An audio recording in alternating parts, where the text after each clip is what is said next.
A ABRE é uma associação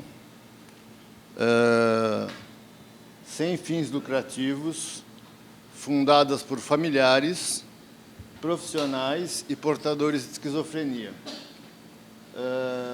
E nasceu em dezembro de 2002. Ela foi criada a partir de um projeto de ações de combate ao estigma da esquizofrenia, chamado SOESC. Esse projeto estava ligado a um programa mundial da Associação Mundial de Psiquiatria. E nós, aqui em São Paulo, nessa universidade, fomos escolhidos para fazer o braço brasileiro desse projeto mundial. E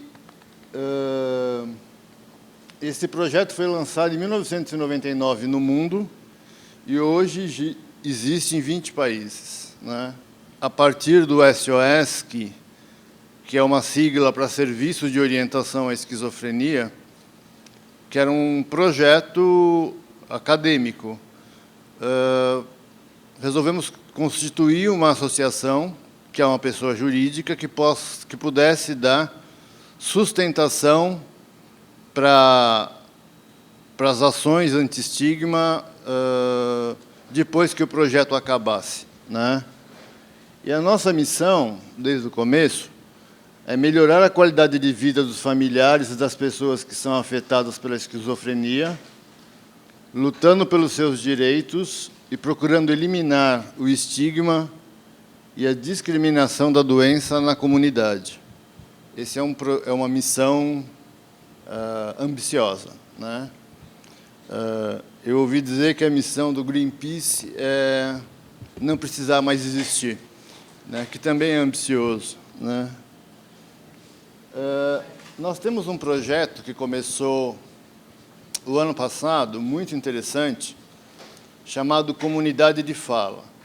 Nós temos um amigo inglês chamado Richard Weingarten, que ele veio ao Brasil e deu um treinamento para um grupo de 10 pessoas que têm transtornos mentais variados, de como apresentar a sua própria história a partir de uma visão da superação.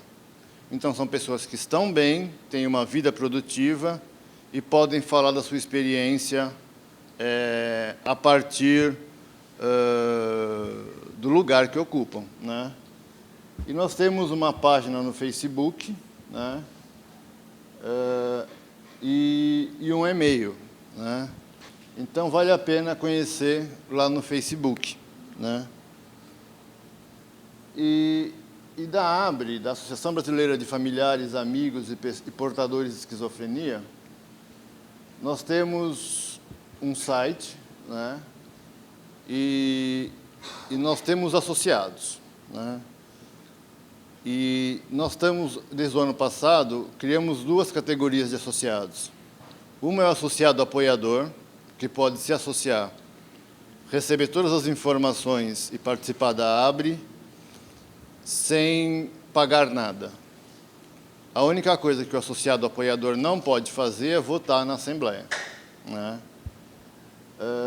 E temos os associados contribuintes, que são muito importantes, porque é através da contribuição deles que nós nos mantemos vivos já nesses 13 para 14 anos. Vocês podem colaborar em algum dos nossos projetos, conversando conosco, a partir de uma expertise, de uma experiência, de uma vocação que vocês tenham. E nós podemos sentar e conversar pessoalmente, marcar um horário e conversar pessoalmente. E vocês podem participar enviando textos, notícias, informações para alimentar o nosso site, né? E vocês podem curtir a nossa página no Facebook, que também está aqui, né? Esse é o que eu gostaria de falar sobre a ABRE, né? É interessante vocês saberem, e vocês vão saber através da minha história, como a ABRE trabalha e que importância isso tem na vida das pessoas. Eu vou exemplificar isso com a minha história. Eu estou na ABRE desde 2002, desde 2003, um pouquinho depois da fundação, né? E tem uma parte que é teoria, né? E outra parte que é experiência.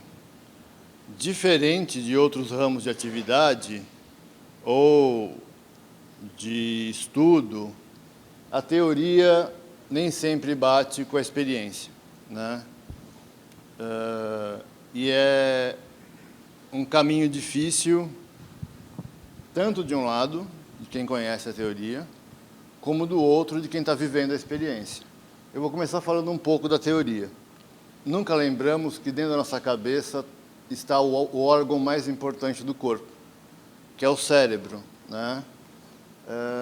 E o cérebro é formado por células chamadas neurônios e outras células chamadas células glia, que dão apoio, estrutura para o neurônio existir no espaço.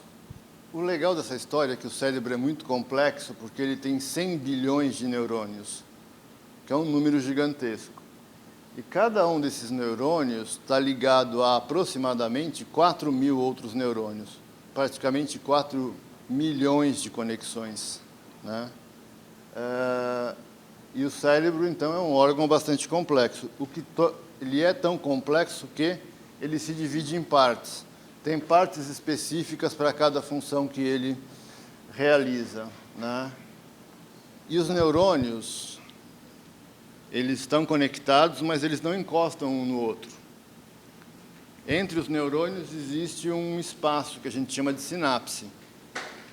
Nesse espaço, o neurônio que está mandando a informação manda uma substância química chamada neurotransmissor, e o que está recebendo a informação conecta o neurotransmissor com outra substância química chamada neuroreceptor. Então, vocês imaginem um processo com esse número gigante de conexões funcionando com uma transmissão química de informações, né? É isso que nós carregamos na cabeça desde criança e não nos damos conta de que é tão complexo assim, né? O que acontece na esquizofrenia? Na esquizofrenia, um desses neurotransmissores tem a função aumentada, que é a dopamina, né? E aí, o que a dopamina faz? A dopamina dá saliência para as coisas que nós percebemos, né? Por exemplo, tem uma moça com uma blusa alaranjada na minha frente, e eu distingo facilmente das outras pessoas que estão com roupas mais claras. E assim, esse é o papel da dopamina, dar relevância para a percepção. Quando a dopamina está aumentada, a gente começa a dar uma relevância muito grande, muita importância para situações que são cotidianas, que não era para chamar atenção. E aí se tem um processo que é bem mais complexo do que isso, que geram os sintomas da esquizofrenia, né? Temos os sintomas positivos, e o positivo não quer dizer que é bom. Positivo quer dizer que tem mais função no cérebro, né? E um deles são os delírios. Delírios são certeza que as pessoas têm, e não adianta argumentar que não está acontecendo, porque para ela é uma certeza, né?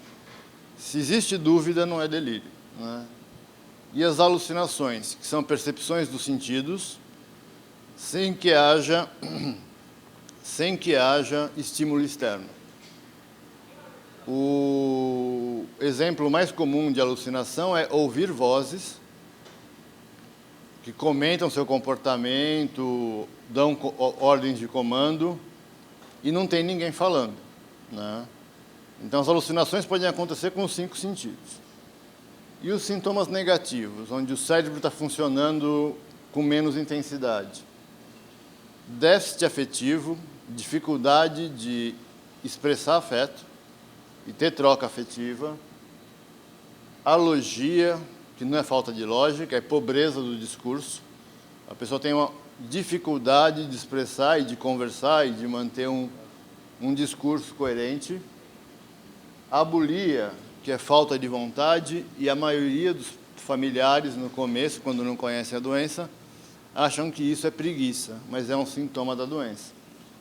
e anedonia, que é a perda da capacidade de sentir prazer. Imaginem viver com sintomas negativos, como é difícil, né? E viver com os sintomas positivos também. Desorganização do pensamento é um transtorno do pensamento que você percebe quando a pessoa fala, quando a pessoa expressa o que está dentro da cabeça dela. E muitas vezes, nos casos mais graves ou mais agudos, você não consegue entender o que a pessoa fala, vira uma salada de palavras. Então, tem um sintoma de desorganização que, mesmo leve, traz um problema de funcionamento. Tem problemas de humor, né, ou ansiedade. O humor é depressão ou exaltação, ficar muito exaltado. E sintomas de ansiedade, normalmente, é um sintoma chamado transtorno obsessivo compulsivo. Por exemplo, verificar 5, 6 vezes se desligou o gás do fogão depois que tirou a panela, né? E, por fim, os sintomas cognitivos. Déficit de atenção, não consegue manter uma atenção focada, déficit de memória, né? E déficit de funções executivas. Funções executivas é realizar tarefas programadas. Por exemplo, quando vocês chegaram aqui, vocês preencheram uma ficha de inscrição. Isso é uma atividade programada. Na crise da esquizofrenia, isso chega num ponto que a pessoa não consegue fazer as coisas mais básicas, como tomar banho, por exemplo. Ela não consegue se organizar para isso. Falando do momento de crise e de uma grande ação dos sintomas. Como é que cursa a esquizofrenia? Para 16%, a pessoa tem uma crise, que se for bem medicada dura 1 mês, um pouco mais ou um pouco menos, e depois se recomenda que ela tome remédio por 2 anos. Se nesses 2 anos ela não apresentar mais sintomas, aí vai se retirando devagar o remédio. Então, a gente pode dizer que para 16% das pessoas que têm esquizofrenia, há cura, né? Porém, para os outros 84%, a cada crise, 32% a cada crise, depois volta a um nível de funcionamento que tinha antes da crise, né? Então, ela não é deteriorante para 32%. Para 9%, tem a primeira crise, tem perdas, e depois, nas outras crises, essa perda não aumenta, né? É importante saber. Eu acho que eu me encaixo nesses 9%. E para 43%, quase a metade, a cada crise existe uma perda maior de funcionamento. Na vida, em tudo, cognitivo, afetivo, uma perda de funcionamento. Então, o grande objetivo que está diante do psiquiatra que trata a esquizofrenia, um dos objetivos que ele tem que estar muito atento é evitar crises, né? De algumas formas. A crise pode acontecer por um aumento de estresse, e a gente procura resolver qual é a situação de estresse, ou pode ser por uma questão que necessite um aumento de dose do remédio. Mas não se aumenta a dose do remédio ao bel prazer. Esse é um gráfico, na linha horizontal está a dose de medicação. Na linha vertical está o percentual de ocupação dos receptores, dos neurotransmissores de dopamina no cérebro. Então, se você tiver uma ocupação menor que 65%, o remédio não é efetivo. A pessoa continua sintomática. Se você tiver um bloqueio acima de 79%, 78%, 79%, você não melhora o quadro, e a pessoa só tem mais sintomas, né? Os remédios de primeira geração têm uma faixa que você pode manejar bem estreita, né? Por exemplo, aumentar em 50% a dose, você pode gerar efeitos colaterais muito graves. Os remédios de segunda geração, que são os mais novos, têm uma janela de dosagem bem mais ampla, né? E causam muito menos efeitos colaterais. Por isso a gente tende hoje a começar já o tratamento com medicação de segunda geração. Eu mostrei esse gráfico para vocês, que ele é bastante sofisticado, para dizer o seguinte: não é preciso supermedicar as pessoas para que elas tenham um efeito terapêutico. A gente chama, no meio da saúde mental, de impregnar. É a pessoa que não tem expressão facial, que fica salivando. Não é mais para ver pessoas desse jeito. Isso é uma má prática clínica. Então, está aí essa é uma mensagem importante. E eu vou começar agora a falar para vocês da experiência. É importante que vocês saibam que a esquizofrenia é um dos transtornos mentais mais pesquisados pela psiquiatria e pelas neurociências, pelas ciências que estudam o cérebro. Então, se conhece muita coisa. Mas a experiência de viver a esquizofrenia ela é muito diferente. Eu tenho uma experiência pessoal de uma certa altura da minha vida, pegar as revistas científicas e ler todas elas sobre esquizofrenia, e não mudou nada a minha condição, não mudou nada as dificuldades que eu tinha, né? Meu primeiro episódio aconteceu dos 20 para os 21 anos, e eu não estava nada bem. Minha família viu que eu não estava bem, mas não sabia o que era. E eu saí num domingo para ir até a Catedral da Sé, saí desorganizado e entrei no metrô Liberdade. Vinha vindo o trem do metrô e eu escutei uma voz: por que você não se mata? E eu me joguei na frente do trem e acordei 3 dias depois sem minha perna direita. Foi traumático. Então, a mensagem que fica é: se a pessoa está numa crise com a esquizofrenia, é fundamental levar para atendimento e o profissional atender e encaminhar, seja para uma internação, seja para um serviço substitutivo como o CAPS, porque é uma urgência médica, como é uma fratura, como é um coma diabético, como é um infarto, né? Do ponto de vista médico. Bom, eu passei isso foi em outubro de 84. Entre outubro de 84 e junho de 85, eu coloquei uma perna mecânica. Eu estudei, eu queria muito entrar no curso de física, e esse foi um dos motivos da minha primeira crise. E eu prestei vestibular para um curso que tinha no interior de São Paulo, na Universidade Federal de São Carlos. E entrei e fui morar em São Carlos. E não foi detectada meu primeiro surto com a esquizofrenia por conta das dificuldades que a perda da perna trouxe, como analgésicos e todas essas coisas. E, para mim, foi uma experiência muito rica entrar na universidade, porque, primeiro, era meu sonho.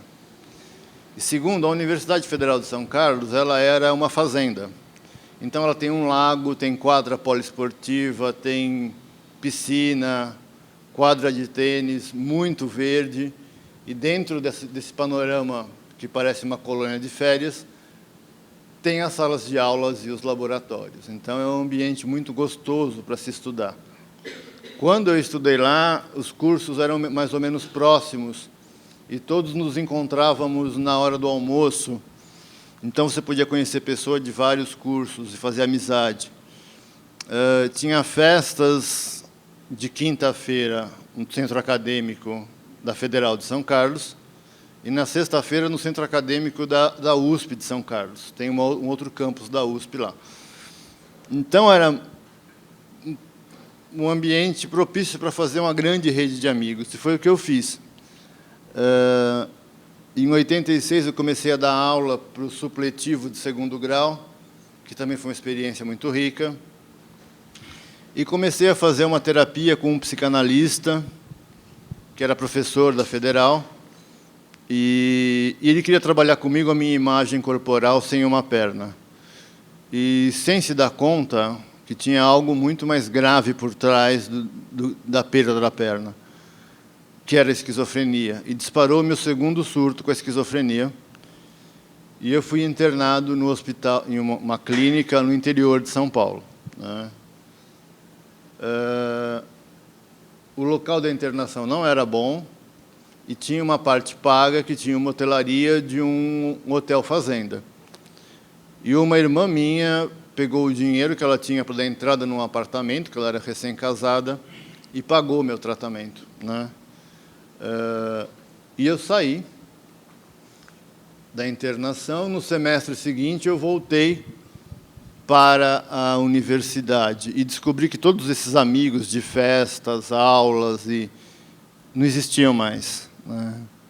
Eu tinha 5 amigos com quem eu podia conversar, sentar para almoçar junto e ir embora para casa juntos.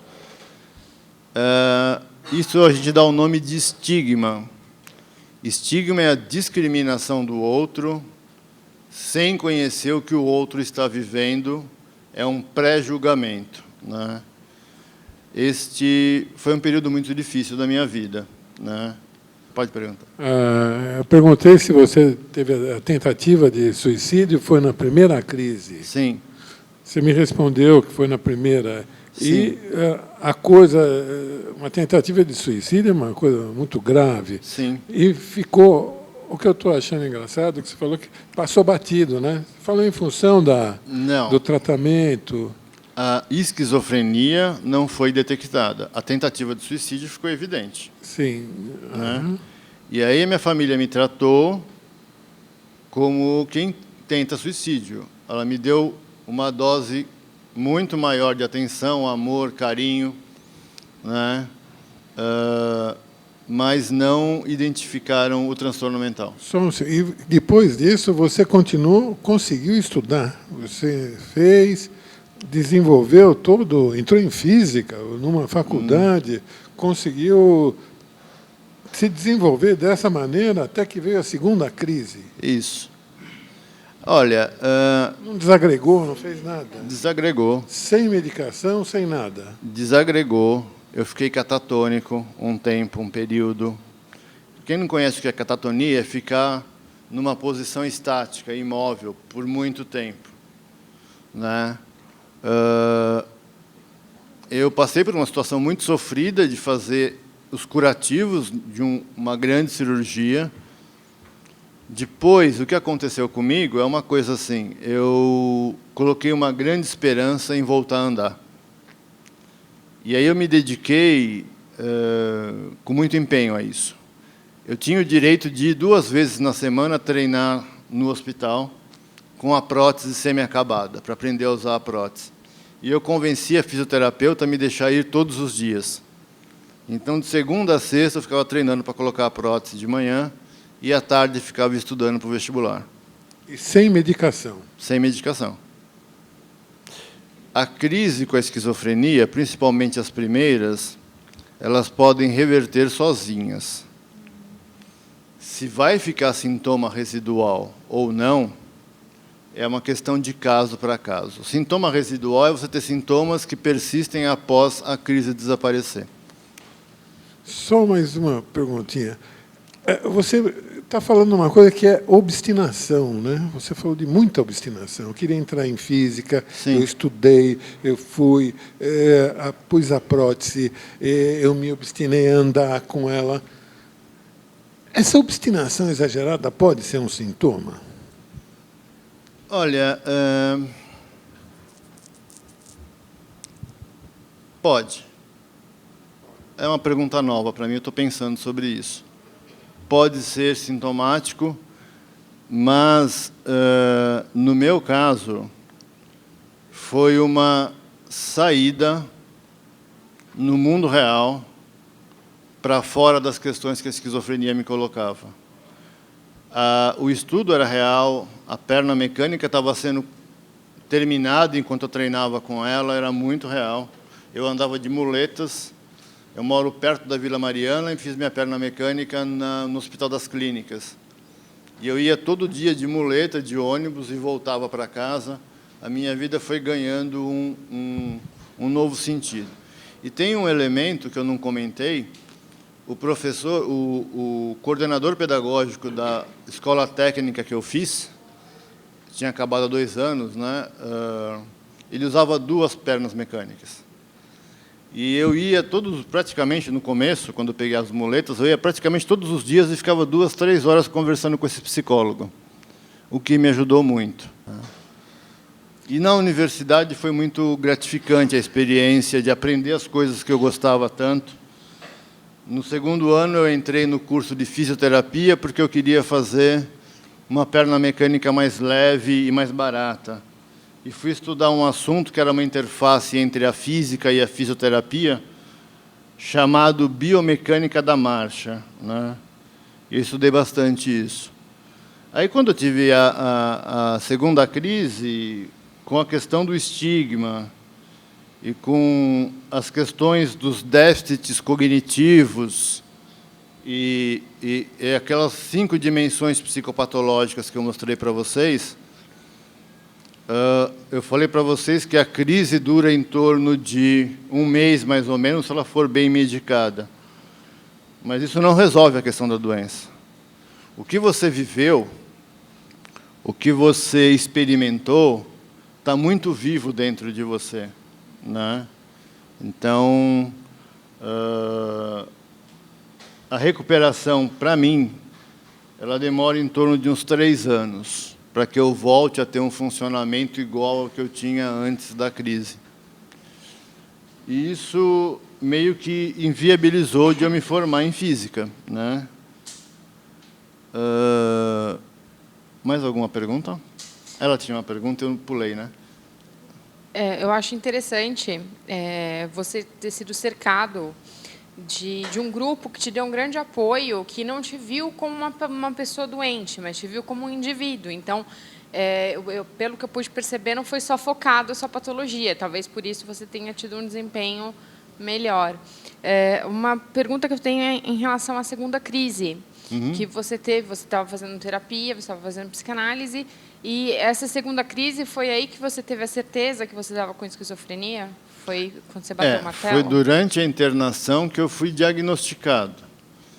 E aí, o que acontece? Me deram uma medicação, eu mostrei um gráfico de medicação, uma medicação de primeira geração, chamada... Eu não vou falar o nome, porque acho que tem uma questão ética por trás de revelar o nome de remédio. Uma medicação de primeira geração, e eu cheguei em casa, depois da internação, eu não consegui escrever.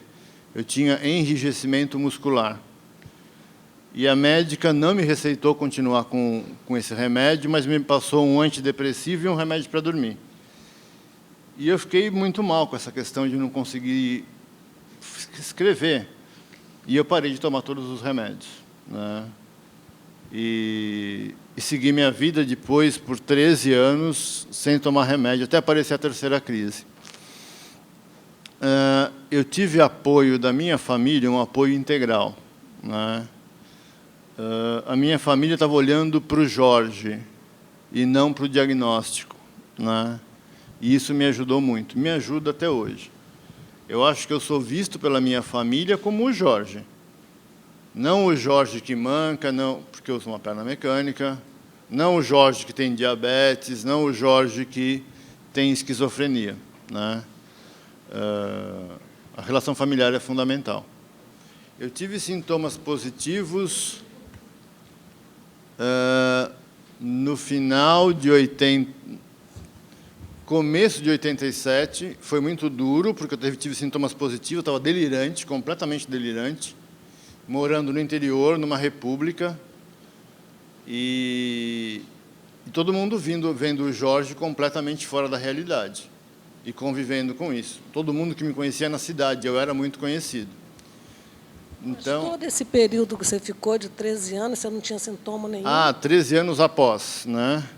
Tinha, de um intervalo para o outro, que você ficou sem depois medicação. entre a segunda e a terceira crise, foram 13 anos. Eu tinha sintomas residuais mais leves, né? Que me possibilitavam trabalhar. Eu fiquei 13 anos, praticamente, trabalhando como técnico de segundo grau, técnico em automação industrial.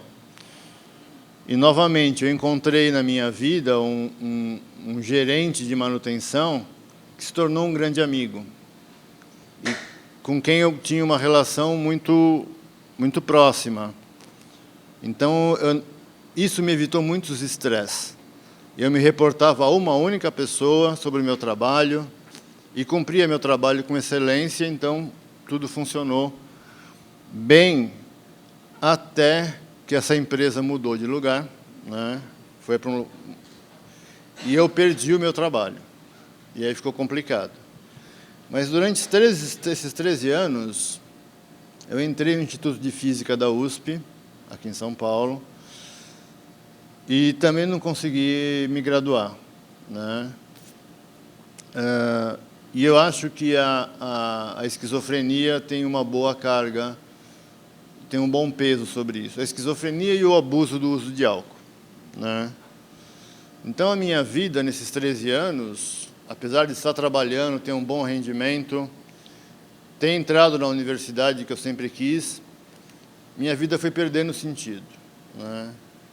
E cada vez eu passei a beber mais, né?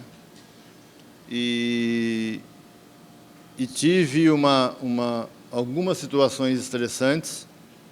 Umas eu prefiro não comentar, porque são atividades de pesquisa e as pessoas estão vivas aí, eu não vou me envolver com isso. Não acho ético citar o nome dessas pessoas. Era uma pesquisa fora, era uma pesquisa com uma pessoa, professora titular da USP, com uma área muito interessante, mas que foi muito traumática para mim.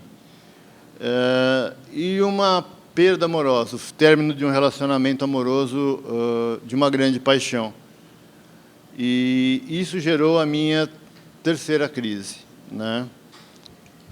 Na verdade, a pergunta, acho que eu vou tentar fazer algumas bem rápido. Eu queria que você explicasse um pouquinho como foi para você receber a notícia de que você tinha sido diagnosticado com esquizofrenia. Como foi... Quando que você decidiu que você aceitou fazer o tratamento, que você, a partir de que momento você falou, eu preciso ser medicado e eu vou tomar o medicamento, se você estivesse tomando medicamento hoje, e qual que é a importância desse medicamento para você conduzir a tua vida?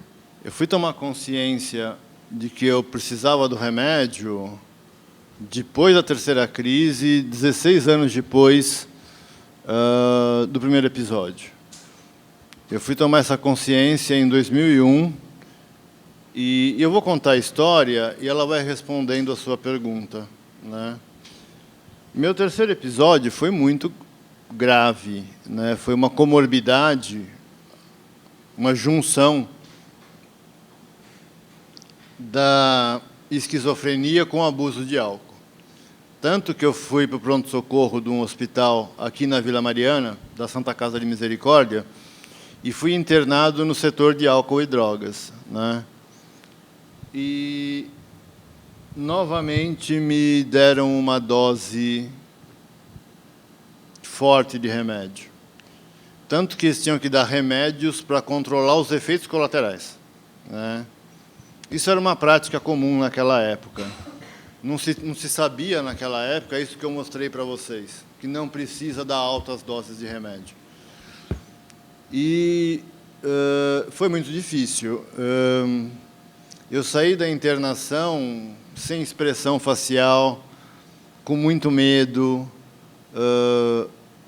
A minha irmã insistia para eu ajudar, por exemplo, a lavar a louça do almoço, e enquanto eu lavava os pratos, ela já tinha lavado tudo e arrumado a cozinha. Eu tinha uma dificuldade, um déficit cognitivo de função executiva muito elevado. Isso foi devido à medicação que você tomou, você acha? Eu acho que é uma mistura das duas coisas. Por um lado, tem a alta dose de remédio, E, por outro, tem as dificuldades que a esquizofrenia coloca, né? Então, quando vocês me perguntaram lá sobre a época que eu tive meu segundo episódio, tem uma coisa que eu gostaria de falar para vocês que foi importante na minha vida. Em 87, eu fiz um tratamento espírita, num centro espírita kardecista, que era um pouco depois de São Carlos, era em Araraquara, durante alguns meses. E ele foi efetivo, né, para que eu me organizasse emocionalmente e levasse minha vida para frente. Então, no começo de 2001, depois que eu saí da internação, minha irmã ia comigo na psiquiatra e questionava, falava: o Jorge não é desse jeito, né? Ele não era assim antes de entrar, há um mês atrás, aqui. E a médica dizia para minha irmã que era sequela do surto. Isso teve um peso muito grande na minha vida. Eu achei que meu cérebro estava estragado, para sempre. Eu ia ficar para sempre daquele jeito. Foi muito doloroso, né? E o que me deu esperança? Eu não sou uma pessoa religiosa, mas minha mãe era, né?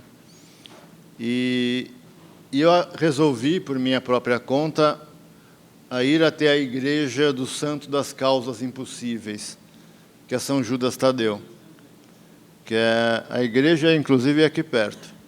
E eu fiz uma promessa, que se eu conseguisse recuperar minha capacidade do meu cérebro, eu iria ajudar as pessoas que eu encontrasse no futuro que estivessem passando pelo que eu estava passando naquele momento.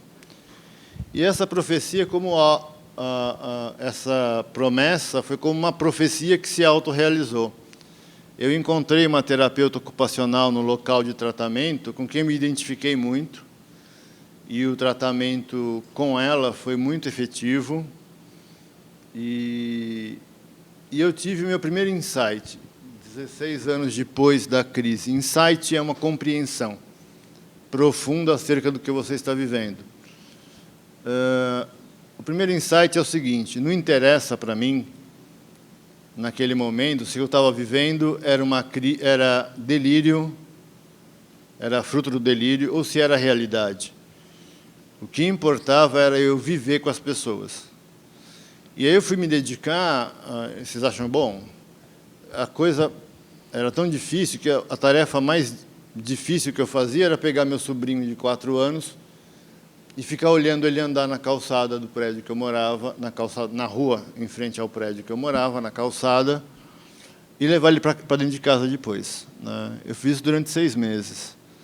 A outra grande tarefa que eu tinha era ir até a terapia, que era pegar o ônibus, ir até o local.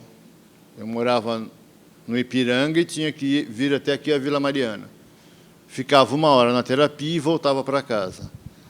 Então, eu estou falando essas coisas para vocês para que vocês percebam que a melhora é possível, mas ela não é um passe de mágica e ela não depende de uma compreensão, de uma descoberta. Eureka, descobri o que eu tenho. Não é isso. Não é assim que funciona, né?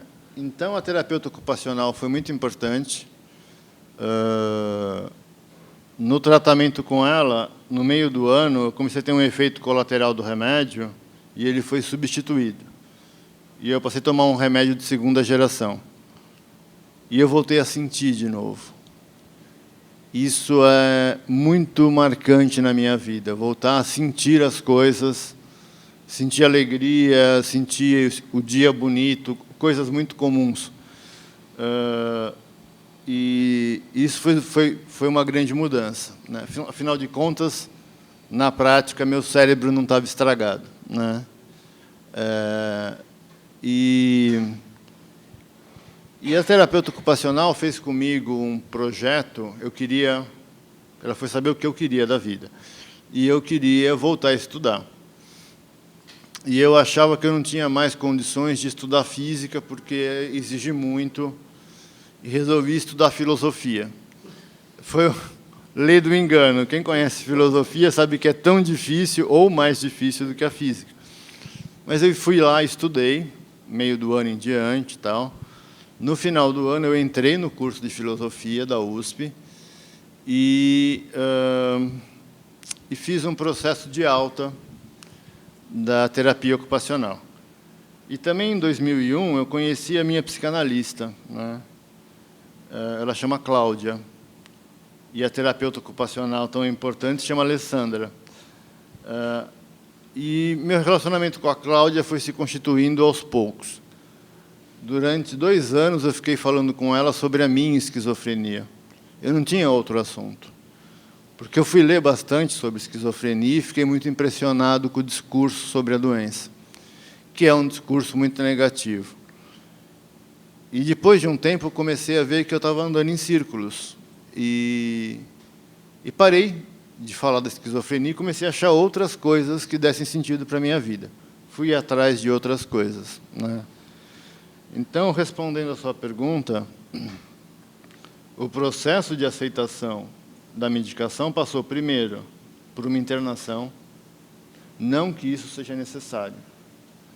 A internação é necessária quando a família não consegue dar conta de cuidar de você em casa, né? E de vínculos, o vínculo com a terapeuta ocupacional foi muito importante. Vínculo que eu falo é ter uma relação de confiança. E nessa relação de confiança, a pessoa trata da realidade que diz respeito a você. Então, é uma pessoa que tem uma visão de mundo e está junto com você no mesmo barco, né? Então, isso me ajudou a aceitar a medicação. Bom, a psicanalista, no começo eu achei ela uma pessoa arrogante, né? E eu me trato com ela há 15 anos, ela virou uma pessoa muito central na minha vida. E não é nem um pouco arrogante, foi uma primeira impressão, das primeiras semanas. E eu consigo cuidar com ela, eu cuido da minha alma. Eu não preciso mais cuidar da esquizofrenia porque ela está sob controle. Eu cuido das minhas questões existenciais frente à vida. E é uma relação muito cuidadosa, né? A psicanálise, ou a psicoterapia, não é dar conselhos.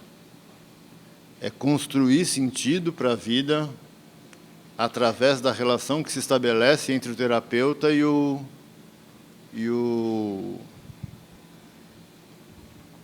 paciente. Você, em algum momento da sua vida, teve algum fato assim, mesmo de descuido ou de impressão assim, que você teve de algo que foi ocorrido ou realmente assim não tenha ocorrido, ficou com essa impressão e não teve a certeza, ficou com essa dúvida? Na minha terceira crise, antes de ser internado, eu achava que a minha vida estava passando no enredo da novela das 8 da Globo. E quando eu olhava para a televisão, eu achava que estava contando a minha história ali dentro da trama dos personagens. Eu conseguia conversar com o rádio. O rádio falando, eu achava que era comigo que ele estava falando. Eu achava que tinha câmeras na minha casa, no meu quarto. Isso a gente chama de delírio de perseguição. Ao mesmo tempo, eu me achava uma pessoa muito importante para que isso tudo pudesse estar acontecendo. Isso chama-se delírio de grandeza, né? Essa relação assim teve algum comprometimento com álcool ou alguma droga? O abuso do álcool tornou mais grave a crise. Sim. Mas não foi efeito da medicação também, não. Eu tenho amigos que passaram por coisas muito parecidas e não usavam droga nenhuma. Eu tenho muitos amigos que têm esquizofrenia, durante esses anos todos que eu trabalho com isso. Minha esquizofrenia hoje ela está controlada. Partindo dessa ótica de um paciente, de um portador de esquizofrenia, eu fico pensando assim, o que é uma esquizofrenia controlada, tá?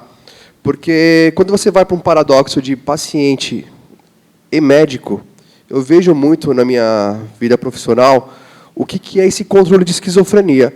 Se é tirar apenas os sintomas que o paciente está tomando, dar aquele sossega-leão, ele evitar um problema para sua família, isso pode ser uma ótica de um profissional de saúde, talvez que não esteja tão engajado no real objetivo do paciente. Então, na sua ótica, na sua vivência, o que você vê hoje como realmente uma esquizofrenia controlada? Justamente pensando nesses dois lados, o médico e a família e o paciente. Três lados, desculpa. Médico, família e paciente. Eu vou ir um pouco para frente na minha história, e depois eu volto para completar. O controle da esquizofrenia se deu na minha vida na medida em que eu consegui estabelecer relação de confiança com os médicos e com a prescrição da medicação. Então, eu tive uma quarta crise depois que entrei no curso de filosofia e fui tratado em casa e foi muito difícil, deu um trabalho enorme para minha família. Até que eu voltei no local de tratamento e fui atendido por uma médica que eu conhecia. E ela me ouviu e falou: Jorge, eu entendo o que você está vivendo, mas eu estou pedindo para você, por favor, volta a tomar o remédio. E minha irmã vinha insistindo para que eu tomasse o remédio e eu vinha negando. Até que eu falei: olha, eu vou fazer um acordo com vocês. Com a médica eu falei isso. Vou fazer um acordo com você. Eu não acho que eu estou doente, mas eu vou tomar um remédio. Cheguei em casa e falei para minha irmã: eu vou tomar o remédio desde que você confie que eu tomo o remédio. Peguei a caixinha de remédios e comecei a tomar. E depois de uns 20 dias, toda aquela situação fantasmagórica que eu estava vivendo, que eu contei para ele, de delírios, alucinações, os delírios mudaram e as alucinações também. E isso tudo foi desaparecendo. E aí eu me dei conta de uma coisa, do meu segundo insight, que eu tenho uma doença que muda a minha maneira de ver o mundo, né, de perceber a realidade. E eu preciso do uso do remédio para controlar isso, e preciso de ter relações de confiança com as pessoas, ter pessoas em quem eu possa confiar, para poder saber se eu estou na realidade mesmo ou não. Então, esse é um tipo de controle da esquizofrenia, né, que ocorreu em 2003 para 2004. Né. Depois, eu passei um período de 9 anos sem crise, né, mas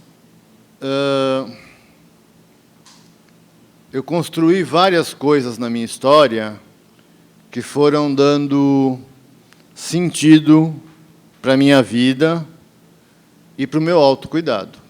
Mas você vê hoje, tirando o paciente, a família por exemplo, vamos pegar a família. A família ela entende que para que um paciente esquizofrênico basta ele é muito mais além ele estar funcional do que ele estar realmente controlado.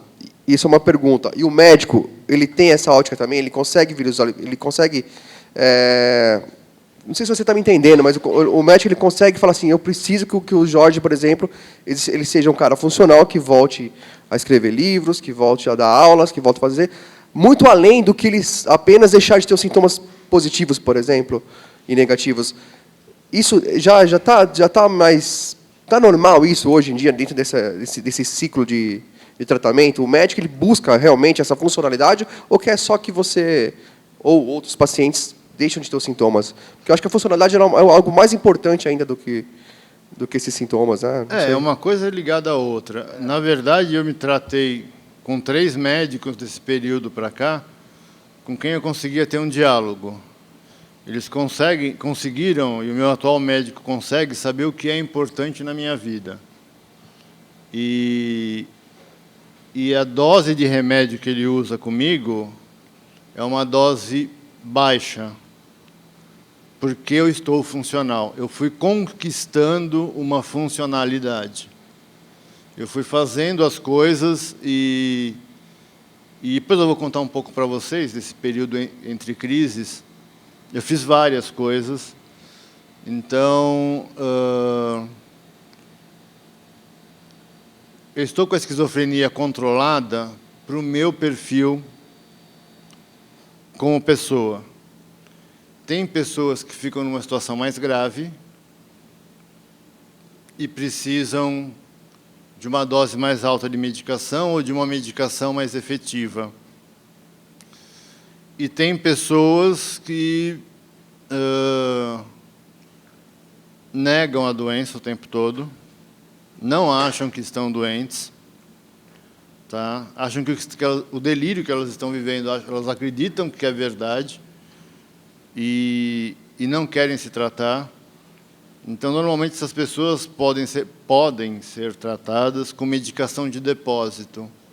Você dá uma injeção a cada 20 dias ou a cada 15 dias. E a pessoa não precisa tomar o remédio todo dia. Essa o tratamento da esquizofrenia varia de pessoa para pessoa, como eu acho que de qualquer especialidade médica, né? Mas a resposta para a sua questão vai ficar mais clara quando eu for contando mais do que eu fiz, né? Tem uma... Pega o microfone. Oi. Eu estou na Abre desde o começo, né? Ajudei a fundar. Então, na segunda vez, em 2002, ou 2002 ou 2003, a segunda psiquiatra que teve aqui, ela já devia ter uns 30 anos, fazendo uma apresentação, ela já devia ter uns 20 ou 30 anos. Ela disse que, em 100 casos que ela tinha tratado, ela não tinha visto 2 iguais. Podem ser, no máximo, parecidos. Então, aquilo você pode multiplicar por 10, e a história do Jorge é uma história única. Uma história do meu filho é uma história única. Sim. Então, cada história é uma história. Então, isso porque dizer, a medicina ela vai fazendo estatística, mas quando você pega o Jorge ou o Rafael, é um universo único que tem que ser analisado de uma maneira totalmente diferente. Quer dizer, como o Jorge muito bem colocou, cada doente, cada paciente, todas as doenças, eles são tratados de maneira diferente com os outros. Mas os fatores que agem na esquizofrenia ou na mente são tantas que criam, a cada momento está criando um quadro diferente, que precisa estar sendo acompanhado também. Quer dizer, então, não existe uma fórmula universal, nem uma fórmula mediana, nem é isso. E nem um médico milagroso que vai resolver a situação. Os médicos vão ter procedimentos muito parecidos. Eu tenho diabetes. Se eu mudar de endocrinologista, eu acho que ele não vai tirar o remédio. Ele vai continuar com uma dose muito parecida, porque é o meu perfil clínico. O que eu acho, e aí, quando eu falo da minha história para vocês, e peço para vocês irem perguntando, é para tentar ilustrar da melhor maneira que experiência é essa, né? E como ela pode ir evoluindo. Eu passei por um período de 9 anos sem crise.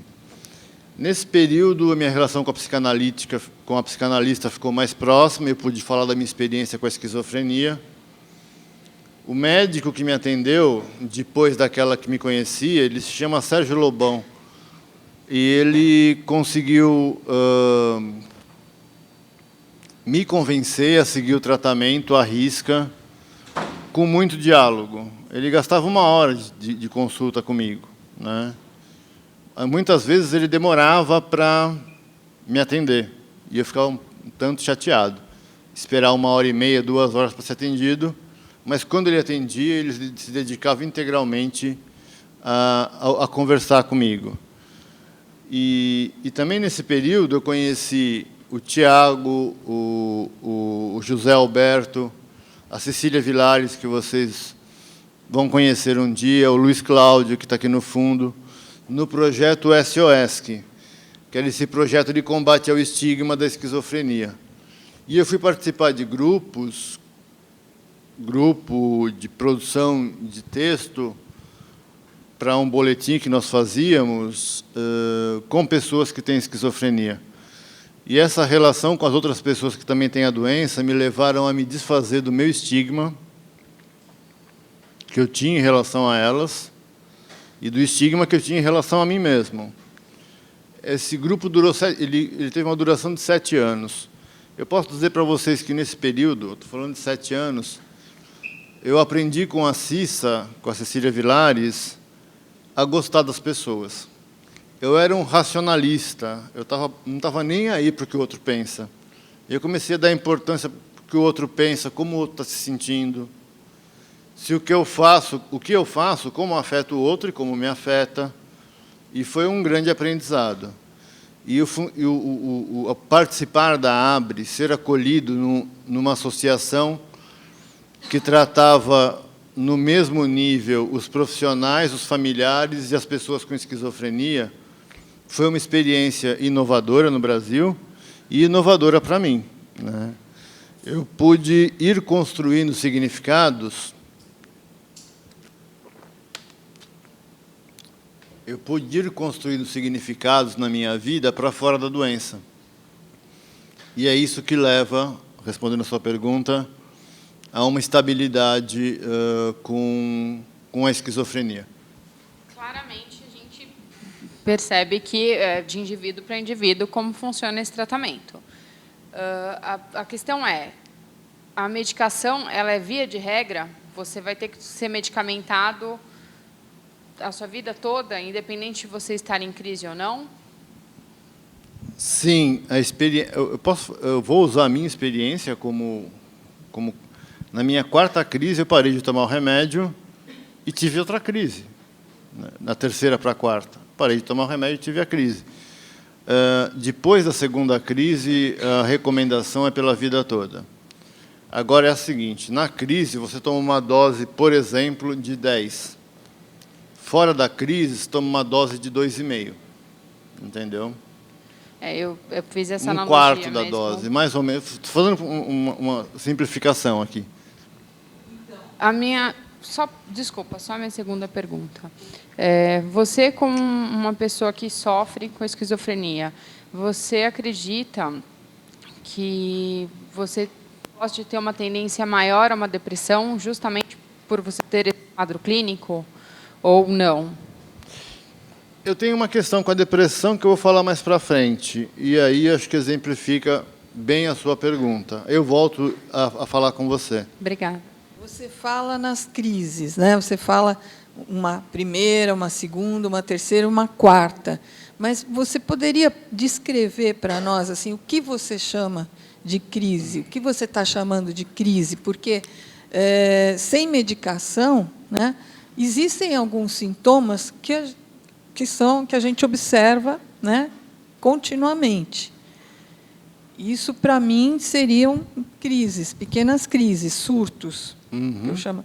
O que seria uma crise para você? O que você denomina de crise? Tá? É o surto, grande surto. Eu estou entendendo que é um grande surto. Né? Como foi? Então, bloqueou completamente a minha capacidade de viver com as pessoas. Não fiquei agressivo, porque não é da minha personalidade ser agressivo, né?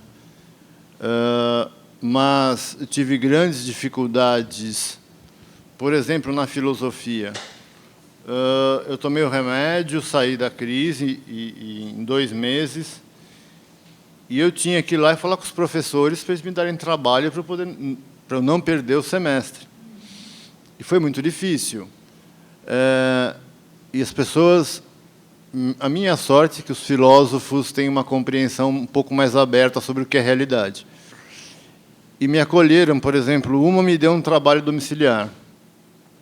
A gente estava estudando vários assuntos, e ela me deu um livro que analisava a história de um filósofo que teve um quadro que a gente chama hoje de psicótico, parecido com a esquizofrenia, que é o Jean-Jacques Rousseau. E eu fui ler esse livro e foi muito útil para mim, né? Eu fui acolhido pelos meus professores. Mas, durante a crise, você cria certezas, como eu estava falando para ele, da certeza de achar que a minha história estava passando na Rede Globo, né? Todas as vezes isso aconteceu? Quer dizer, voltava o mesmo? Não, não é o mesmo conteúdo. Na minha segunda crise, eu achava que estava sendo perseguido por pesquisadores da Universidade da Califórnia, né? Na terceira crise, eu achei que eu era um espírito que estava adormecido há 3.000 anos e tinha acabado de acordar, né? São contextos diferentes. Pode falar. Existe crise contínua? E outra, pode haver uma remissão espontânea da crise? Ou sempre precisa ter uma intervenção medicamentosa? A remissão dos sintomas mais graves pode diminuir, mas ficam sintomas residuais e que impossibilitam a pessoa de ter uma vida produtiva, uma vida com qualidade. O remédio é fundamental. O remédio é uma condição fundamental para que se consiga construir outras coisas. Então, não existe uma dicotomia, não existe uma separação entre psicoterapia e psiquiatria. A psiquiatria, sendo bem praticada, ajuda muito a psicoterapia, que também precisa ser bem praticada. O psiquiatra tem que entender de esquizofrenia, que é um assunto complexo, e o psicólogo tem que entender de esquizofrenia também, para poder atender bem, né? Eu costumo dizer assim, é bom que cada um deles tenha um supervisor mais experiente nas questões mais graves que podem acontecer. Então, os tratamentos são importantes.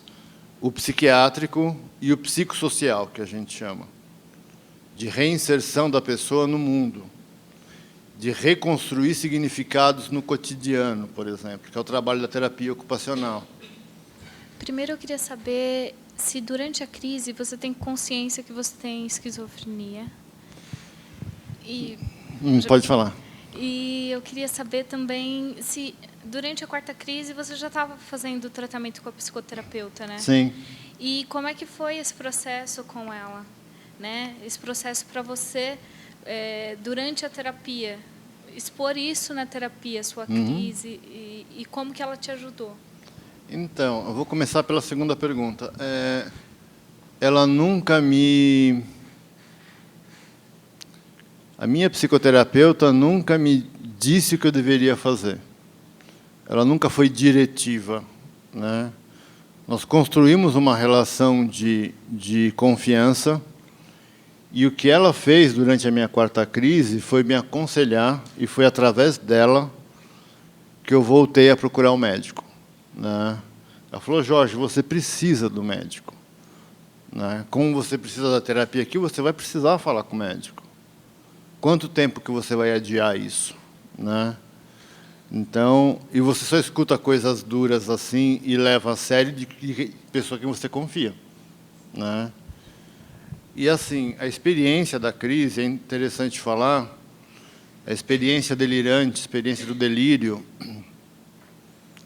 ela acontece para quem está vivendo. Não tem essa consciência de que aquilo foi delírio. Eu tenho hoje uma consciência racional.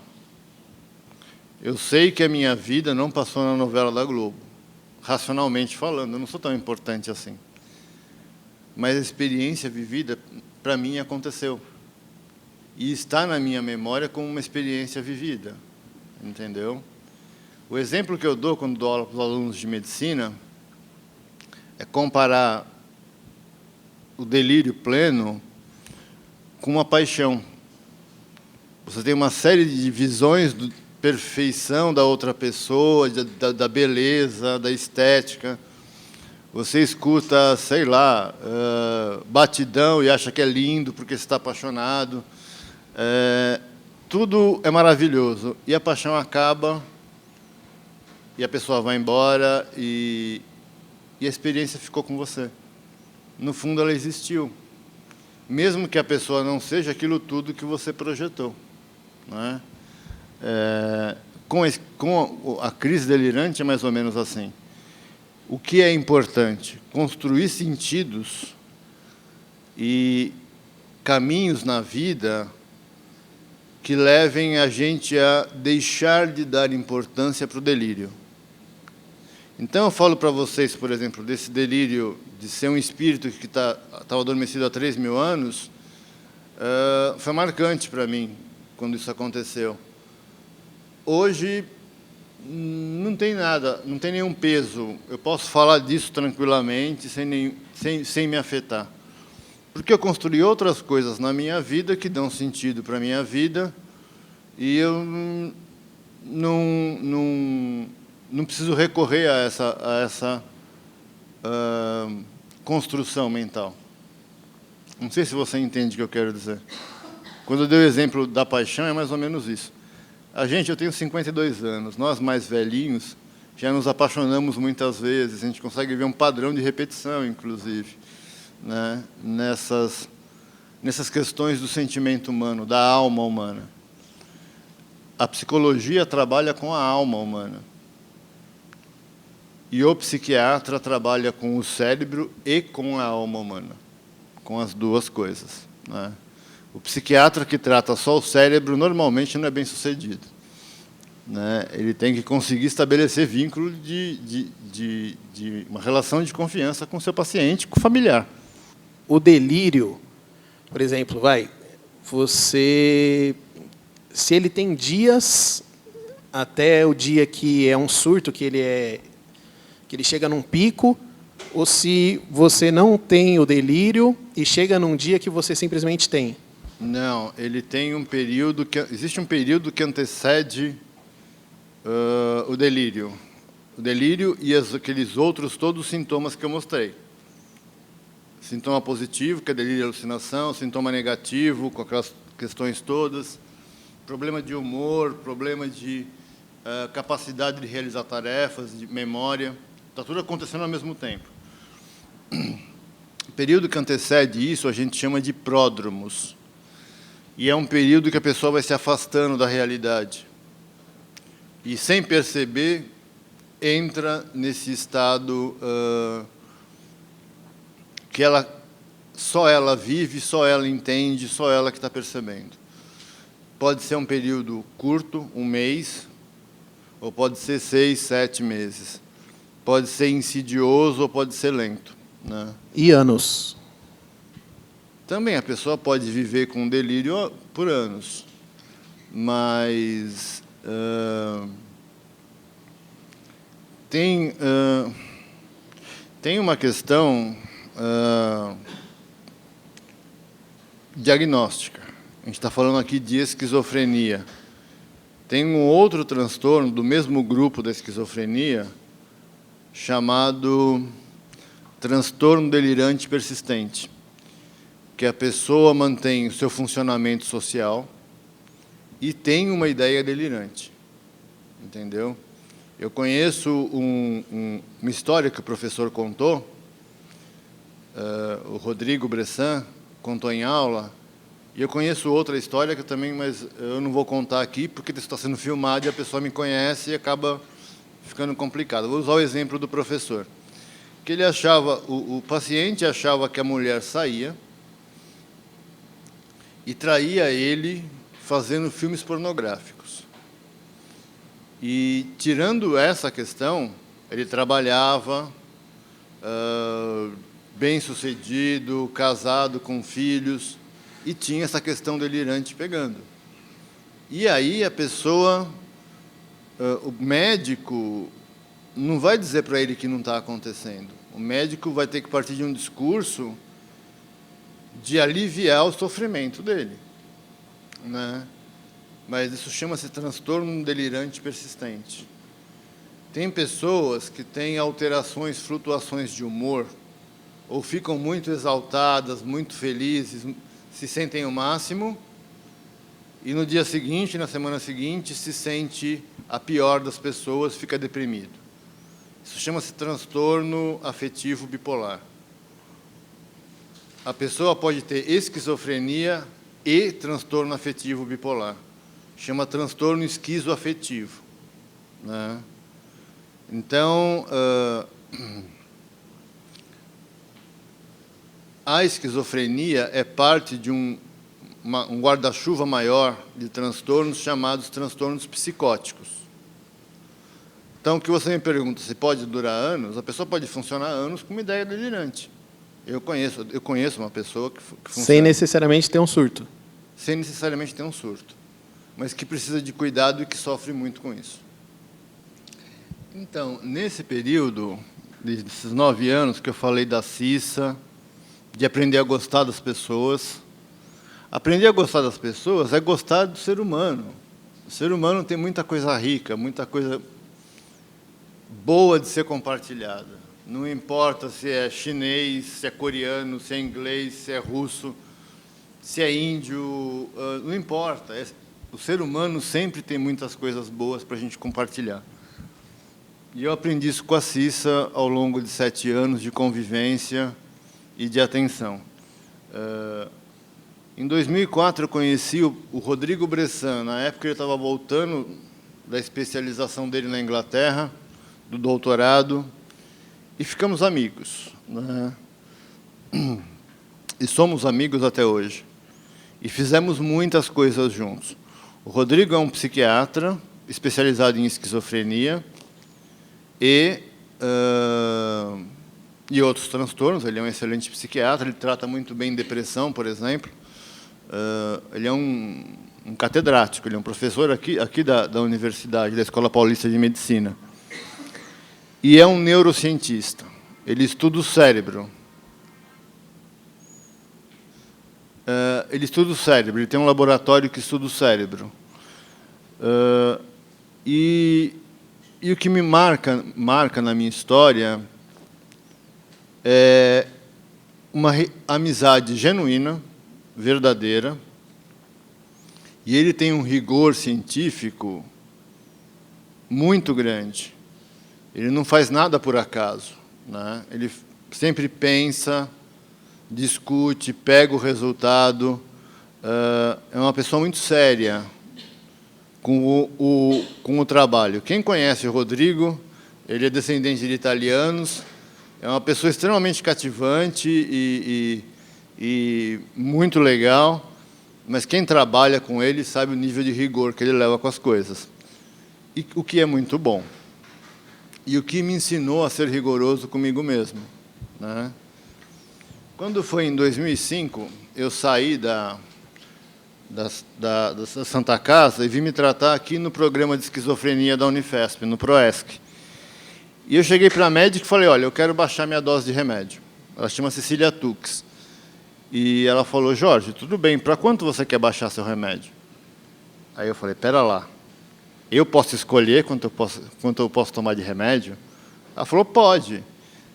Nós vamos fazer um acordo. Se você não se sentir bem, você vai me procurar.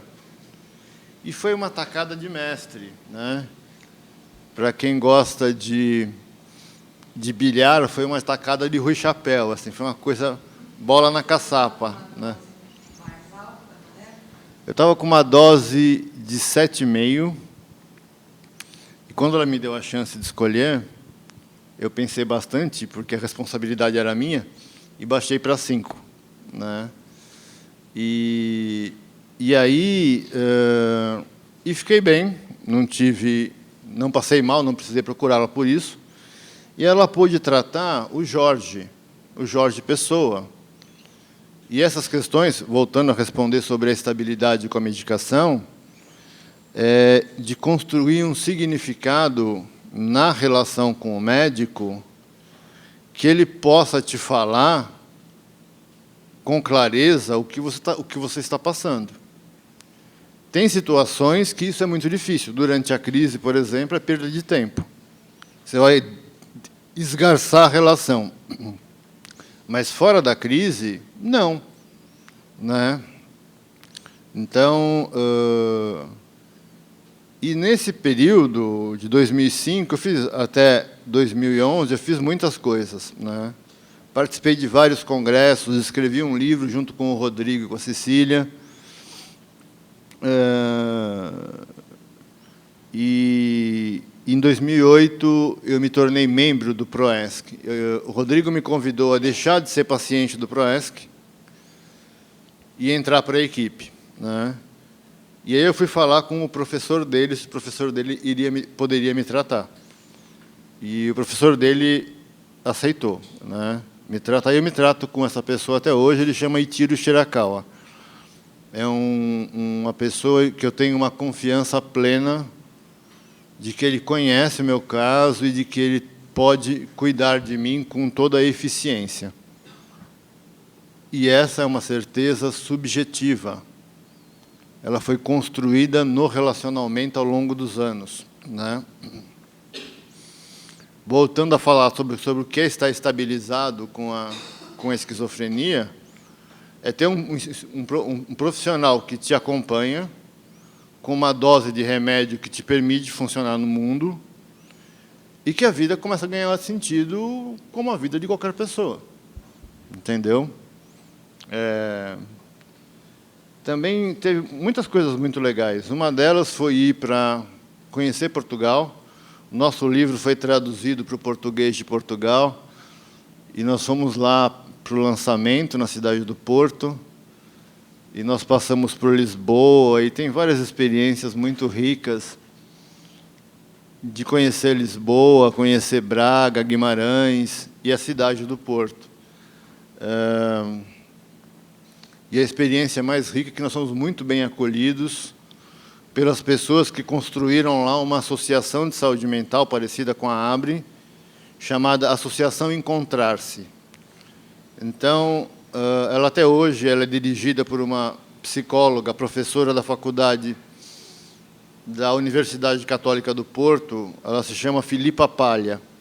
A Filipa virou uma grande amiga. Né? Como a minha terapeuta ocupacional de 2001, a Alessandra Marques, virou uma grande amiga. E aí tem um outro aspecto que eu vou voltar mais para frente, da questão da estabilidade na esquizofrenia e da relação terapêutica, que é a questão do vínculo afetivo. Como é que deve se comportar uma família que tem uma pessoa com esquizofrenia na família, que não aceita, que não toma medicação? O que a gente tem que fazer? Quantos anos tem que se passar? Que entra em crise, que não se sabe se sai de crise. O que os familiares têm que fazer isso? Olha, a esquizofrenia é uma doença difícil. Eu falei para vocês, me perguntaram quanto tempo, acho que ela que me perguntou, quanto tempo eu levei para aceitar a medicação. Eu levei 16 anos. E perdi muita coisa na minha vida. O que eu posso dizer, eu estava falando com minha psicóloga na sexta-feira, eu não vou colocar isso no meu livro, mas ter esquizofrenia é uma droga, é uma porcaria. Porque me roubou uma boa parte da minha vida útil, da vida dos meus sonhos. Né? E eu tenho que conviver com isso. Olha, nós temos uma experiência com um grupo de familiares que acontece toda primeira segunda-feira do mês, lá no PROESC. Está no nosso site o endereço e o horário. Eu acho que o que vocês podem fazer de efetivo é trocar experiências com outros familiares que também têm as mesmas dificuldades. E tentar por algum caminho, e existem vários caminhos para isso, ganhar a confiança do seu filho. confiança de pai para filho. Eu não sei se é seu filho, né? Da pessoa que você está dizendo. Se for seu filho, é a confiança de pai para filho que todo filho tem. Entendeu? Sabe o que acontece? Na pior crise de delírio que você esteja, você concorda não com quem tem a razão. Você não concorda com quem está certo, porque você também acha que está certo. Você concorda com quem você confia. Eu tenho uma relação com tinha, né? Minha irmã faleceu no começo do ano passado, eu tinha 3 irmãs, tenho 2 irmãs agora e um irmão. Uma dessas irmãs, eu tenho um vínculo muito forte de confiança. E durante as crises é a pessoa com quem mais eu brigo. Por quê? Porque eu sei que no dia seguinte ela vai estar lá. Ela não vai me abandonar, né? Eu acho que não existe voltando a para responder a sua pergunta, não existe uma fórmula mágica. O que existe é ajuda que você pode conseguir com outras pessoas que também passam pelo mesmo problema. No caso da ABRE, o grupo de familiares é coordenado pela Cecília Vilares, que é terapeuta ocupacional e terapeuta de família, há muito tempo, ela tem uma grande experiência. E a gente vai construindo a resposta. Ela tem uma frase muito interessante, 2. Uma é construir o barco enquanto se navega. Você vai encontrando caminhos de solução. E a outra é tentar calçar os sapatos do outro. Calçar os sapatos do outro é tentar se colocar na situação em que o outro está vivendo, né? É difícil na esquizofrenia porque 50% das pessoas que têm esquizofrenia passam pelo que o senhor está relatando. Quanto à medicação, já existe medicamento de 3ª geração ou não? Pararam? Existe um, mas que não prometeu mundos e fundos, mas não é isso tudo, né? Eu também não vou entrar no mérito, não vou falar o nome, porque eu não quero fazer propaganda de remédios. Todos os remédios funcionam bloqueando o receptor de dopamina.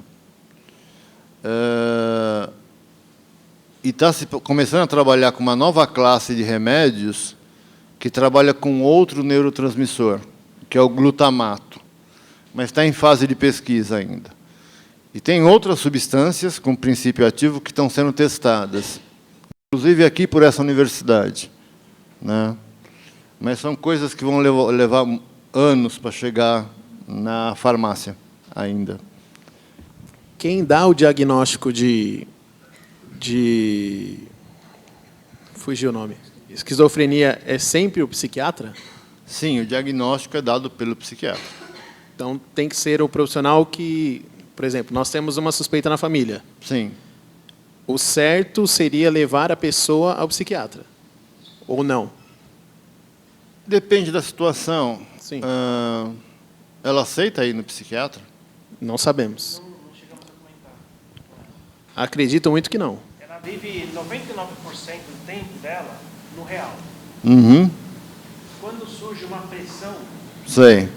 digamos assim, na família, ou alguma discussão, alguma coisa, ou você vai comentar sobre, por exemplo, um passeio.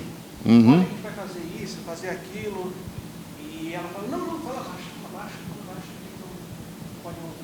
Entendi. Ela tem uma mania de perseguição.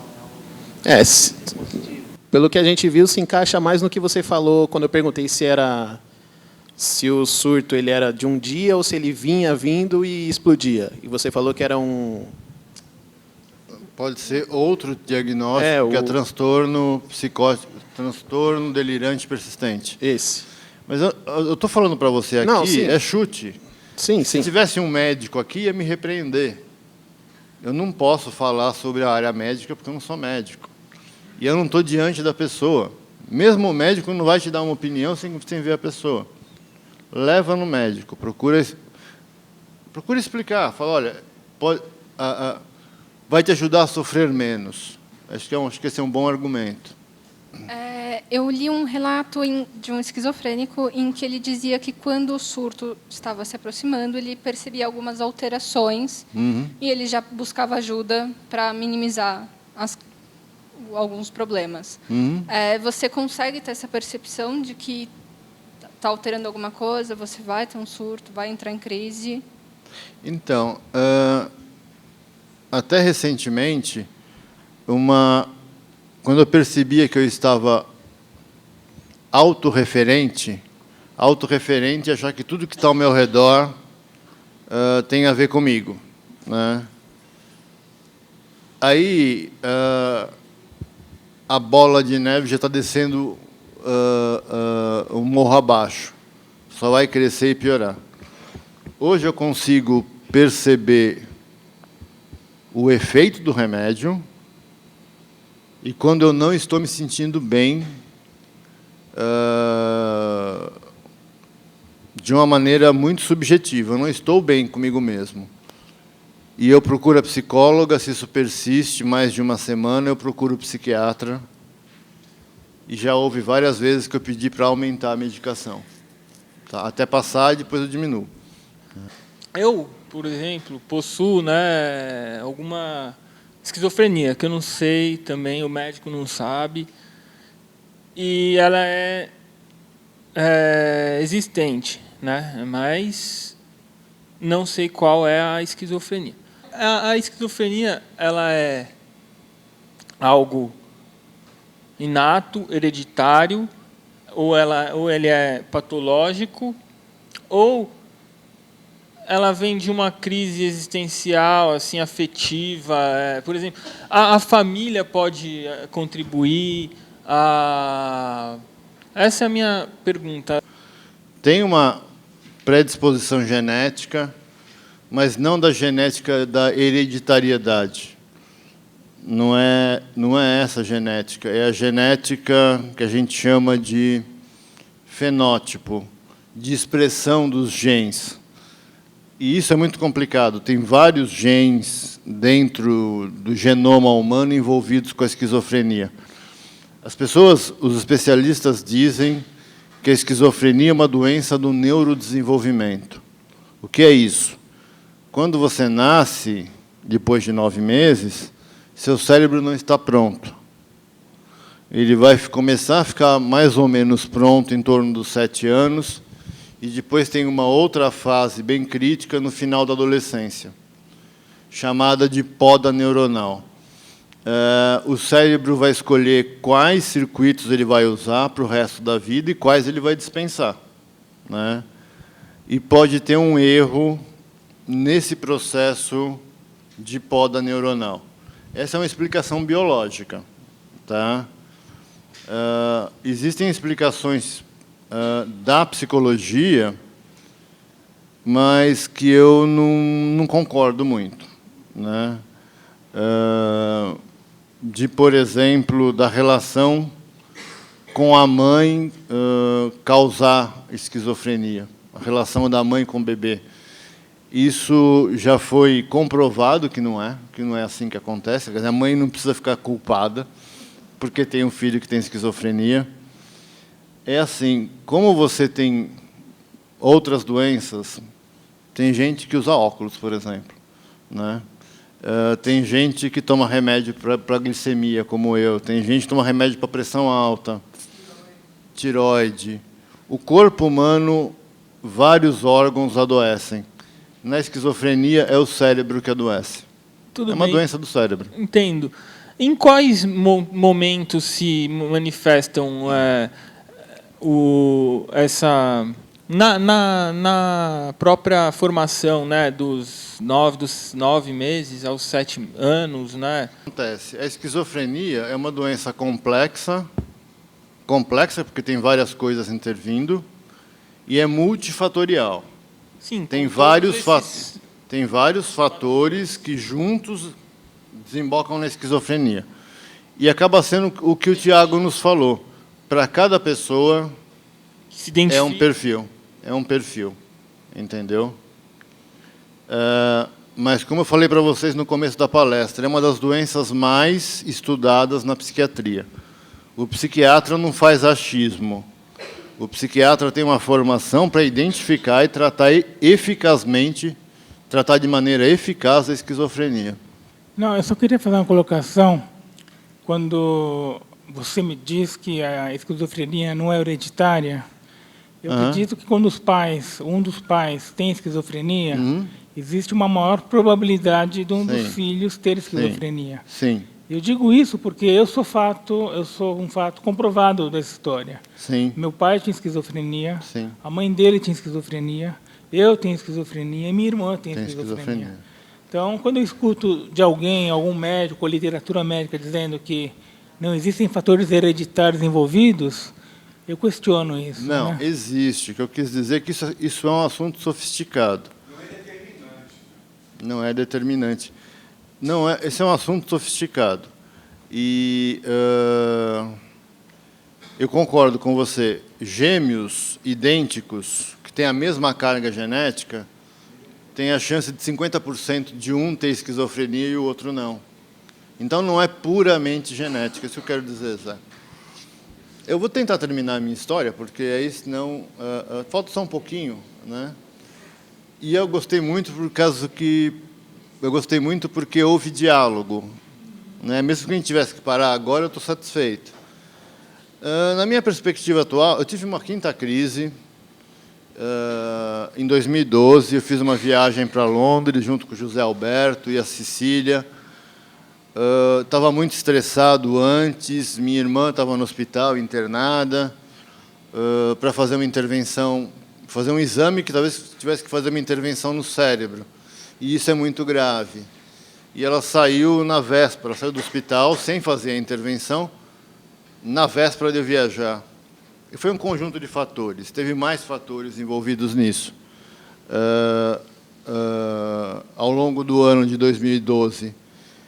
E, quando eu voltei, eu tive um problema muito sério no aeroporto de Madrid, que era a escala para chegar no Brasil. Sair de Londres, passar em Madrid e vir para o Brasil. Um problema muito grave que eu vou gastar muito tempo para contar. Mas eu cheguei aqui muito estressado, com estresse acima do normal.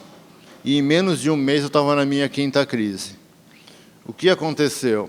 Minha família procurou o meu psiquiatra, meus amigos, como o José Alberto, como a Cecília Vilares.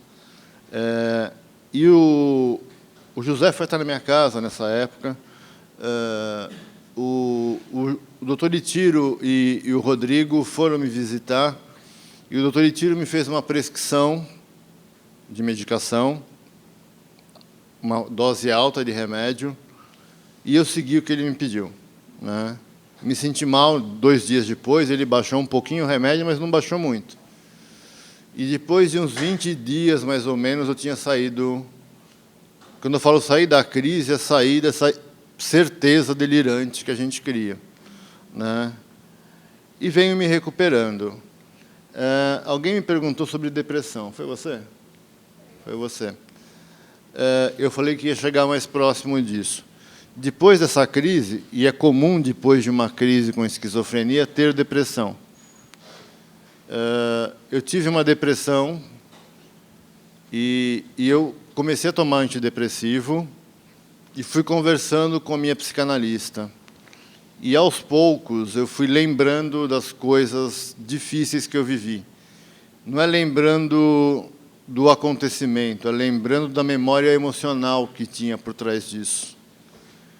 E foi como, eu chamo isso de um expurgo. O nome não é muito bonito, mas é como se estivesse vomitando esses sentimentos para fora. Isso durante meses. E aí parou de acontecer. A depressão diminuiu, passou. E, para tirar o antidepressivo, eu levei 4 meses. Por uma questão técnica. Tinha que baixar aos poucos a dose, não dava para tirar de uma vez só, né?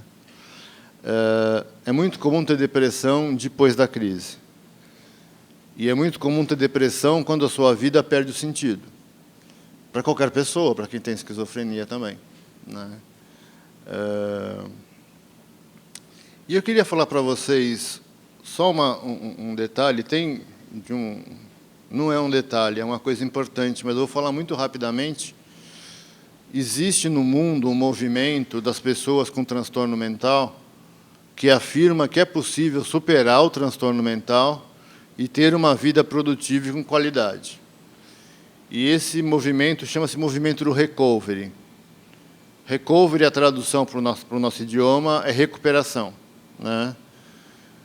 O movimento do recovery ganhou espaço e hoje é aplicado em vários países pelo sistema de saúde, para tratar a saúde mental. A gente chama de serviços orientados para o recovery. Nós, aqui do PROESC, estamos tentando fazer, junto com a ABRE, este exercício, que também tem que ser uma construção muito segura e com, a gente chama de evidências de que está funcionando. Mas é a nossa proposta. De uma maneira muito simplificada, o processo de recovery se dá por, primeiro, encontrar esperança. Lembra quando eu falei para vocês que eu fui na igreja de São Judas? Lá eu comecei a ter esperança. Restabelecimento da identidade, né? Eu falei para vocês que saía com o meu sobrinho para ele andar de bicicleta. Eu estava reassumindo a identidade de tio, né? Depois de irmão, depois de amigo, né? Encontrar sentido na vida, né? Eu acho que escrever o livro foi uma coisa que, um marco, me ajudou a encontrar sentido para a minha vida. E o quarto processo é se tornar responsável pelo seu próprio processo de recuperação, né? Então, eu conheço pessoas, e eu também faço isso, que vai no médico sozinho, que pega o remédio sozinho, toma no horário sozinho, se cuida, né? E procura construir significados na vida. Eu acho que o recovery só faz sentido, e os tratamentos só fazem sentido quando se estabelecem relações humanas. Não é algo como a física, como a mecânica, que você pega o chip do computador e pluga ali e aparece a imagem na tela. Não. As relações humanas são permeadas de várias coisas que precisam ser cultivadas, como se cultiva um jardim. A gente cultiva uma amizade. E eu acho que o conhecimento que vale para a vida, ele é socialmente construído. Ele é construído nos relacionamentos, né? Esse é o meu aprendizado depois de 31 anos com a esquizofrenia. Eu aprendo muitas coisas hoje com as pessoas com quem eu convivo, né? Tenho experiências muito gratas com as pessoas que eu convivo. Eu vou dar um exemplo. José Alberto me deu um livro, que eu estou eufórico. Ele me deu um livro na semana passada. Eu estou eufórico até hoje. É um livro que ele sabe que eu adoro o autor, ele também gosta. É um presente de amigo para amigo. Isso faz, eu dou uma importância muito grande para isso, né? Na quinta-feira passada, eu fui para Campinas falar em um centro de atenção psicossocial para a equipe, os usuários do serviço e os familiares. E foi uma experiência muito rica, porque eu não fui falar de teoria para essas pessoas. E eu não fui lá como dono da verdade, eu fui lá como alguém disposto a conversar. E a conversa aconteceu tranquilamente. Eu vendo você contar a tua história e vendo como você se aparelhou, psiquiatra, psicoterapeuta, terapeuta ocupacional, e bons psiquiatras, outros não. Você falou de vários profissionais. Eu estou vendo uma multifuncionalidade. Para mim, como é que a gente vai arrumar isso, meu Deus do céu? Começar a caminhar por onde? E tentar chegar aonde o que você não sabe, sem você o quê? Acabar com o teu patrimônio, tudo? Não, claro que não. Existe uma outra conversa que daria uma outra palestra, e a gente pode até preparar uma palestra sobre isso, que é sobre a forma de atendimento da saúde mental no Brasil. Ela mudou radicalmente dos anos 70 para os dias de hoje. Até os anos 70, o único tratamento para esquizofrenia era internações por longa duração. Punha no hospital e esquecia a pessoa lá dentro. E aí aconteceu um movimento de luta contra os manicômios, que tem o nome mais técnico de reforma da atenção psiquiátrica. Então, hoje existem locais para tratar transtornos como esquizofrenia, que se chamam centros de atenção psicossocial. E nesse centro de atenção psicossocial tem o psicólogo, tem o psiquiatra, tem o enfermeiro, terapeuta ocupacional, às vezes tem recreador físico, tem toda uma estrutura para atender a pessoa. Eu, na minha opinião, penso que a família também tem que se envolver com esse tratamento, não delegar para a equipe do CAPS tomar todas as decisões e acompanhar. Mas esses tratamentos que eu fiz, tirando alguns, foram todos em locais públicos. O PROESC é um local do SUS, o programa de esquizofrenia da Unifesp. Você vai lá, faz se inscreve, passa por uma triagem e começa a ser tratado pela equipe. A Santa Casa de Misericórdia, o CAISME, que é a parte de saúde mental da Santa Casa de Misericórdia, também é aberta ao público, pelo SUS, né? Eles estão com uma crise...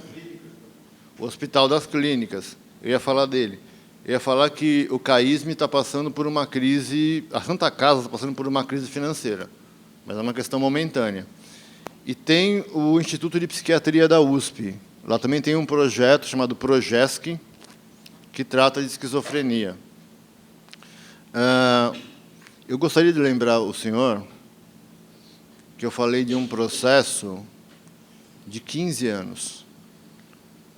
Primeiro, 16 anos esperneando e brigando, tentando viver, ser normal, trabalhar, e sem querer dar bola para a doença. Depois ela paralisou minha vida, mais 15 anos para chegar aqui e estar dando essa palestra para vocês, e eu acho que eu ainda tenho muito que realizar na minha vida. Eu não sou uma pessoa que me sinto realizado e tenho muitos problemas na minha vida para me preocupar. Muitos problemas sérios para me preocupar. Mas eu tenho a possibilidade de me preocupar com os meus problemas, percebe? Eu não estou alienado. Foi um caminho, foi um processo. É que, quando a gente fala de processo, são coisas que são extensas no tempo. Então, quando eu falo para o senhor, é muito legal frequentar o grupo de famílias da ABRE, porque o senhor vai ver histórias muito interessantes de pessoas que tiveram sucesso com os familiares, por exemplo, ou que estão com problemas, e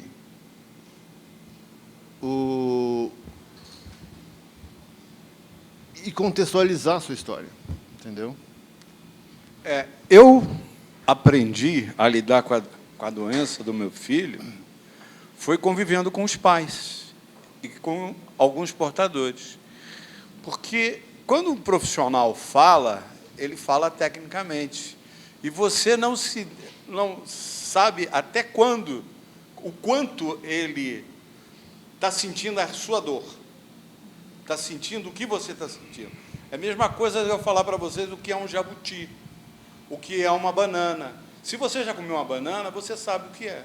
Se você não... Então, quando você... Eu acho que é fundamental isso que o Jorge falou. Nós nos conhecemos numa terapia. Isso me fortaleceu porque o primeiro médico que nos acompanhou disse, olha, seria um bom momento dele ser internado, para ele ter percepção.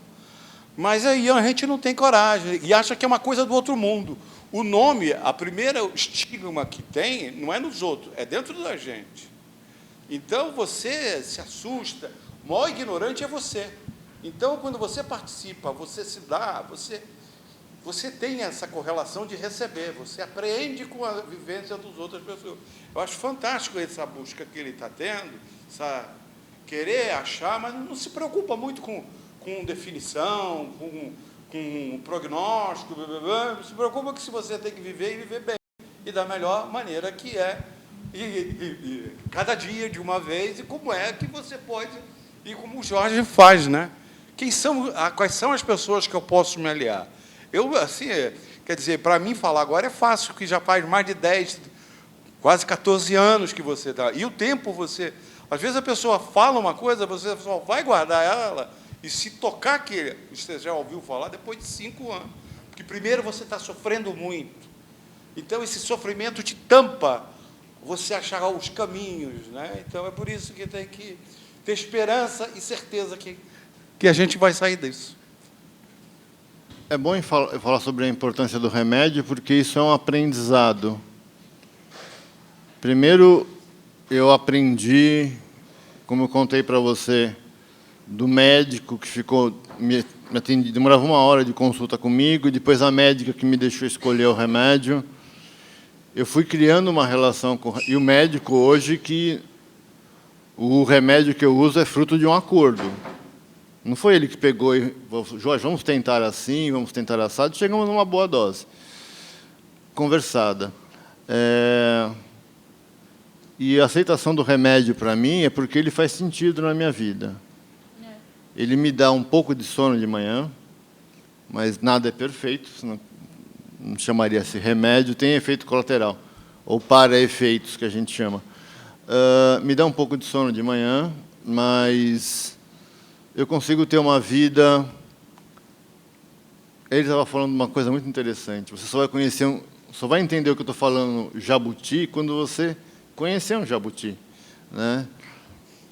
É conseguir viver sem a esquizofrenia interferir na minha vida. Conseguir viver como qualquer outra pessoa, né? Eu estou dizendo para vocês, eu não sou o Bill Gates, que sou o cara bem-sucedido na vida empresarial. Eu não sou Adib Jatene, o bem-sucedido na área médica. Eu não sou bem-sucedido praticamente em nada. Eu estou lutando para construir meu próprio caminho de vida. Eu sou estudante de psicologia. Uhum. E uma coisa que eu percebo assim, que é fundamental é a família também receber terapia. Porque a própria família também precisa lidar com aquilo, precisa desabafar, precisa socializar com pessoas que também passam por isso para melhor se envolver. Não é só o paciente que precisa da terapia, do cuidado, a família também, porque a família fica perdida. Eu tenho um conhecido que a irmã dele começou a apresentar os sintomas quando ela tinha 18 anos. E eles são uma família de orientais. Então, eles são muito fechados. E demorou muitos anos para que eles entendessem o que estava acontecendo com ela. E eles tiraram toda a socialização de mundo exterior dela, porque ela passava muito tempo em casa. E a mãe, que era sempre acompanhante, também ficou presa nesse mundo. Então, é muito importante a família fazer essa terapia, a família socializar com as famílias, para que vocês também possam se sentir melhores, né? E, no caso, muito importante colocar isso também, dentro da psicologia existem outras linhas que também trabalham com a esquizofrenia, além da psicanálise, e também tem tratamentos super efetivos. Quando você falou de perceber os sintomas chegando, hoje existe um estudo dentro da área de comportamental de que você consiga perceber os seus sintomas chegando para você já ter um modo operante para lidar com eles antes de você entrar numa crise maior. E é uma coisa incrível isso, porque se você conseguir, no futuro, melhorar essa crise, você vai ter crise, mas você não vai ter uma mega crise, vai te dar uma sensação de, poxa, eu tenho poder sobre mim. Eu faço isso sem fazer terapia cognitiva comportamental. Terapia cognitiva comportamental é amplamente recomendada para esquizofrenia. Tem um autor chamado Aaron Beck que escreveu um livro sobre terapia comportamental para esquizofrenia. Eu tenho pé atrás com soluções prontas, tá? Não importa. Meu processo com a psicanálise é porque é uma experiência vivida. Eu não trato sobre esquizofrenia há 12 anos que eu não falo com ela sobre sintomas da esquizofrenia.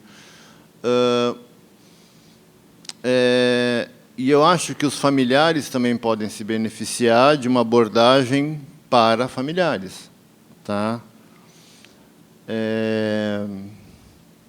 Mas o tempo me ensinou, você está estudando psicologia e tem informações recentes do que tem sido feito, o tempo me ensinou que não existe fórmula mágica.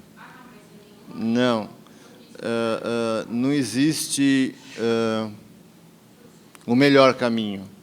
Na psicologia tem a psicologia lacaniana, a esquizoanálise, a Dasein-análise, a psicologia comportamental, tá? São algumas que eu estou lembrando aqui, né? Que são abordagens completamente diferentes. Qual é a melhor? Não tem a melhor, né? Tem abordagens diferentes.